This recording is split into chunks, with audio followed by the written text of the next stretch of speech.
Hello and welcome to Winchester Now. I'm Mary Blacksland. On today's programme, a charity that helps others needs help itself. And lights, camera, action. There's drama at Winchester Cathedral. Winchester Radio. A charity in Winchester that helps other people is asking for some help itself. Citizens Advice Winchester is supporting more people than ever before because of the cost of living crisis. It says it's seeing people in desperate situations, with problems paying bills, buying food, and facing mounting debts and homelessness. It fears the situation will get worse. The charity receives no government funding and is now asking for people's help to meet the growing demand. I spoke to Sue Campbell, the Chief Executive of Citizens Advice Winchester. Just before Christmas, the 3 months coming up to Christmas, we helped double the number of people access food bank referrals than we did in the previous 3 months. And over last year, we saw that continuing to increase and escalate. So the numbers of people in crisis support we saw in 2022 far outweigh anything that we've seen in any previous year. How has the nature of the help that you're giving changed? Are people more desperate? Are they coming to you in more desperate situations? Yes, absolutely. People are coming to us more at the point of crisis than they have in the past. Over the last 12 months or so, more and more people are coming to us with really complex issues. So rather than something that you can help relatively simply with, people come with a whole range of different issues. They can present with an issue around needing a food bank referral, but when we discuss things with them, we can find all manner of other issues around perhaps housing and landlord issues, debt, relationship issues, and so on. So we're seeing quite complex issues that really need quite a lot of in-depth support to help people. And how do you cope with that as an organisation? How do you cope with that level of demand? It is very challenging. We've recently increased our capacity on our phones to help people access our phones more easily. Since COVID, we've reopened and reintroduced drop-in and face-to-face in our offices in Winchester and Bishop's Waltham. And as you can see this morning, there are people lining up to come in and waiting in our waiting room for help. Wherever people can be helped relatively simply, if people are able to go and use the national website from Citizens Advice has huge range of information on. So where people can be signposted and supported in a relatively light touch way, we'll do that. But we know a lot of people need much more in-depth one-to-one support, and we will just help them however we can. We're trying to keep waiting times low as far as we can, and we just manage each case on a case-by-case basis and make sure that the people that are really urgently needing help or in crisis will find help here. We do work in partnership with a whole range of other organisations, and we have a real priority and focus on signposting and not creating solutions where other solutions exist. So we will always work with our partners on that, but we're seeing people in real desperate urgency. We're also starting to see, I think, the ripple effect of the crisis. So the people that were immediately in most impact were people with disabilities or long-term health conditions, people in social housing, single people, older people, and now we're starting to see that ripple out to more parts of our community. So we're starting to see private renters, for example, having their rent increased. We haven't quite yet started to see the impact on homeowners and mortgage repayments, but we're expecting that to start happening this year as mortgages come up for renewal and people find they're on worse rates. So we're expecting that not only to unfortunately get worse for the people that are most impacted, but to start to see that rippling out to even more groups of people. And you've launched a cost of living appeal as well, haven't you? That must be quite an unusual thing for you to do. Yes, absolutely, and that just shows the unusual circumstances that we're in. We're desperately trying to increase our capacity to support people. As a local charity, we don't get any central government funding. We have to fundraise a huge amount of money every year just to keep going, and we've launched a direct appeal at the moment to help us build our capacity to support people on the cost of living crisis. And one thing we're saying is that people who, if anyone is feeling that they can, I know lots of us are struggling in all sorts of different areas, but if anyone feels that they're able to perhaps donate part of that cost of living payment that we've all been given to us to help us give more capacity to support other people, then we'd be hugely grateful. Any amount will help. You can find out details on our website. If you Google Citizens Advice Winchester District, you can find all details of our appeal as well as how to access our services. And sadly, like you say, you fear this is going to get worse in the coming months, coming years. Yes, absolutely. I mean, we know that traditionally a lot of people tend to put off seeking help in December, and people are very much focused on Christmas, and people may be falling into debt having perhaps overstretched themselves at Christmas. So we know that this month in particular is bad, and we know that things are getting quite difficult in terms of our services at the moment. There are various interventions that are in place, but they're all temporary and time bound. When those interventions lift, we know that the needs are still there, and this cost of living crisis isn't going anywhere, unfortunately. And I guess one of our key messages is to really encourage anyone who is finding things difficult to reach out. We're a completely free, confidential, totally non-judgmental organisation. Any one of us could find ourselves in this situation in the future. We will help absolutely anyone, and we really encourage people as early as possible to seek help rather than try. I know it's very difficult to face up to things when things start to go wrong, or people perhaps who haven't sought support before, feeling like they want to try and manage by themselves. But we really encourage anyone who's starting to find things difficult to really do reach out to us, and we'll help you wherever we can. That's Sue Campbell from Citizens Advice Winchester. Now, it's been part of Winchester's High Street for more than 30 years, but on Saturday, C&H Fabrics closed the doors of its department store. A number of staff were made redundant. It opened in 1988 with 3 floors of fabrics, furnishing and haberdashery. The business is moving to much smaller premises at the top of the High Street. We spoke to some of its last customers ahead of the move. Very sad indeed. It's almost like a tourist attraction, really. I mean, there's not many shops you can have a wander around and have a look at sort of nice little bits. We actually came down here to look for a jewellery box. We went in and nothing there, but there we go. Things move on. Very sad, because I used to bring my little girls here for cups of coffee. I was just saying it had a lift and I could get the pram in and go up to the top floor. So really quite sad, actually. But, things got to change, I suppose. As a visitor, I'm not, I don't know them or encounter them, but I do regret ever seeing established old stores disappearing. It's just a change which, it's inevitable, I suppose, with a modern economy. It's still sad to see a good old business moving on. How do you feel about it going today? We're really sad. It's been here for the last 35 years. Actually, my mum worked there when it first opened. So she worked there for many, many years. And it was a really nice community. I remember taking part in a fashion show in there where they were showcasing the fabrics. And they used to have loads of events. Yeah, everyone that worked there was lovely. And it's been a great shop for the town.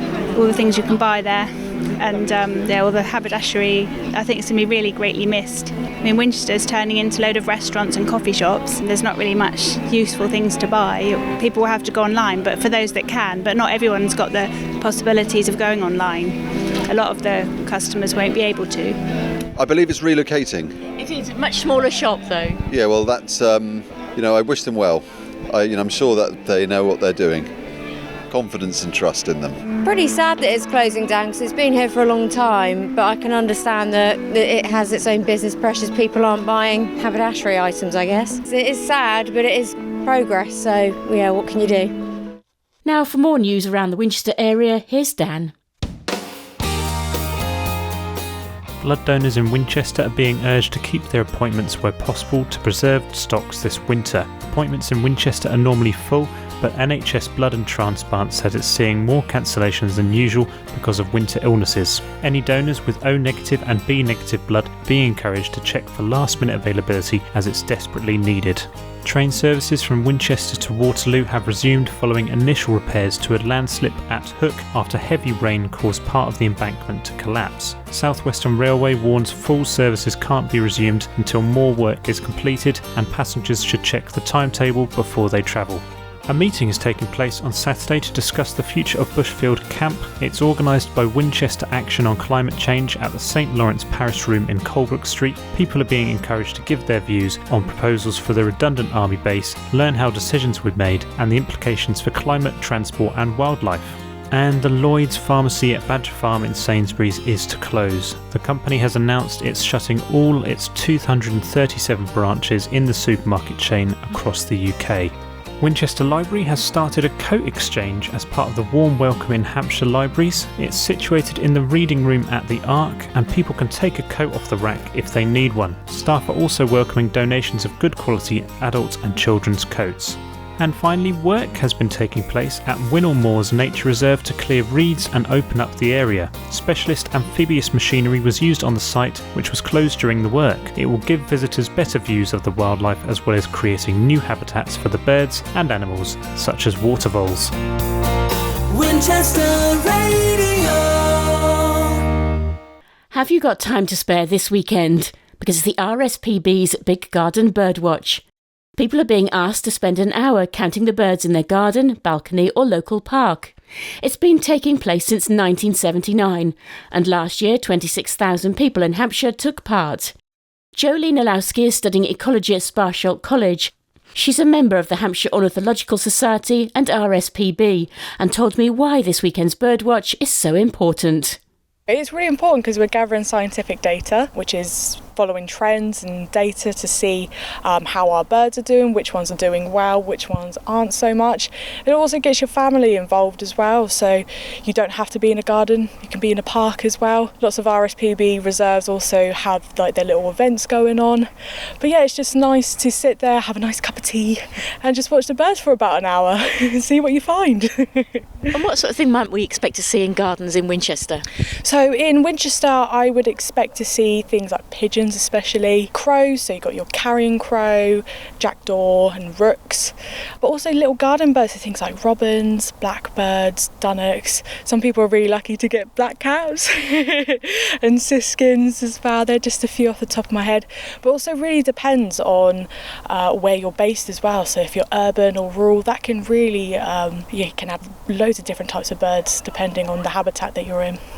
Now, this has been going on for 40 years, and how have birds changed in that time? What are the species that maybe have disappeared that we're not seeing as much as we might have used to? Absolutely, there has been a huge issue, mainly since post-Second World War, sorry. Unfortunately, it has been due to a lot of our changes, so agriculture and urban expansion as well. That has been a huge reason as to why we're seeing a lot of our birds decline at the moment. Some of the main ones off the top of my head, turtle doves, huge decline. We used to have wood warblers and willow warblers, and they're seeing a decline as well. Greenfinches and chaffinches we're seeing disappear, or just not around in our gardens as often as they used to be, unfortunately. So yeah, it is quite sad, but there is a lot of information out there to try and get the awareness out there and to really bring around awareness to see how we can help them, basically. What sort of things could we be doing to help bring these species back? Absolutely. So one of the main things is obviously a lot of people use bird feeders and tables, which is fantastic, but it's obviously really important to keep these things clean as well. Disease is a huge issue which is affecting greenfinches at the moment.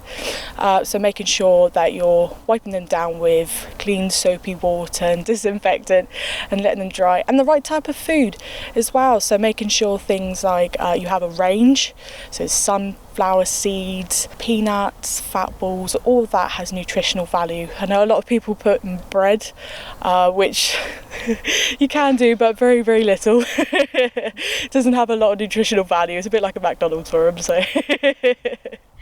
And what would you say to encourage people to get involved this weekend? Oh my gosh, yeah. So I think it's absolutely brilliant. It is just for an hour that you're watching your garden or your park.